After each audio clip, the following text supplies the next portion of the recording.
మన దుర్గామల్లేశ్వర స్వామివార్ల దేవాలయం ద్వారా ఇక్కడ మనం ఇవాళ హారతులు ఇవ్వడం జరిగింది. ఈ హారతులు అనేది గతంలో మన ముఖ్యమంత్రి వర్యులు 2015లో స్టార్ట్ చేశారు. ఈ స్టార్ట్ చేసినప్పుడు చాలా బ్రహ్మాండంగా ఇక్కడ టూరిస్టులు రావడం కానీ చుట్టుపక్కల ప్రాంతాలలో రావడం కానీ చాలా ఎంజాయ్ చేశారు. ఆ తర్వాత క్రమేపీ అది 2019-24 మధ్య వచ్చిన ప్రభుత్వం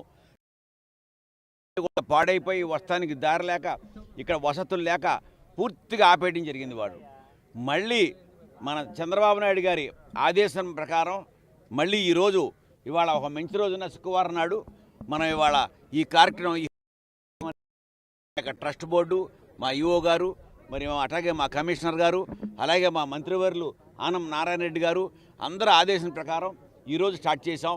ఇక్కడి నుంచి కంటిన్యూస్గా వసతులన్నీ కూడా ప్లాన్ చేసుకుని మరి ఇప్పుడు అన్నీ కూడా మా వాళ్ళు వ్యానుల్లో తీసుకొచ్చారు. అక్కడి నుంచి ఇక్కడే పర్మనెంట్గా ఇవన్నీ కూడా ఉండేటట్టుగా వీటన్నిటి ఎక్కడ దాచుకోవాలి ఏంటి ప్లాన్ చేసి మళ్ళీ ఇక్కడ కంటిన్యూస్గా ఈ హారతులు అనేది చూడండి. ఇప్పుడు 100 మంది వచ్చారు ఈరోజు. ఒక చిన్న మెసేజ్ వెళ్ళడం వల్లే మరి ఇక్కడ ఎంతో ఎంజాయ్ చేస్తానికి ఈ వాతావరణం మరి ఇక్కడ గోదావరి తల్లి వచ్చి ఇక్కడ కలుస్తుంది. ఇక్కడ ఈ నదిలో ఇటువంటి ప్రదేశంలో ఇది టూరిస్ట్ ప్లేస్గా చేయాలనే ఉద్దేశంతో ఇది విజయవాడ నుంచి వెళ్ళే వాళ్ళకు కూడా ఒక అరగంటగా బ్రేక్ చేసి మనం నదీ హారం చూసి వెళ్దామనే విధంగా మరి ఇవన్నీ కూడా చేసి ఇప్పుడు నెక్స్ట్ మేము ఇవన్నీ కూడా ఫుల్ఫిల్గా అయిన తర్వాత మరి మా ట్రస్ట్ బోర్డు తరఫున మా దేవాలయం తరఫున మరి మన ముఖ్యమంత్రి వర్యులు నారా చంద్రబాబు నాయుడు గారిని కూడా ఒకరోజు ఇది పండగ వాతావరణంలాగా ఆహ్వానిద్దామనే ఆలోచనలో ఉన్నాం. ఒకరోజు వారిని కూడా ఆహ్వానిస్తాం. మరి అలాగే ఈ నదీ హారతులు ఇవ్వటం వల్ల చాలా మంచి జరుగుద్ది.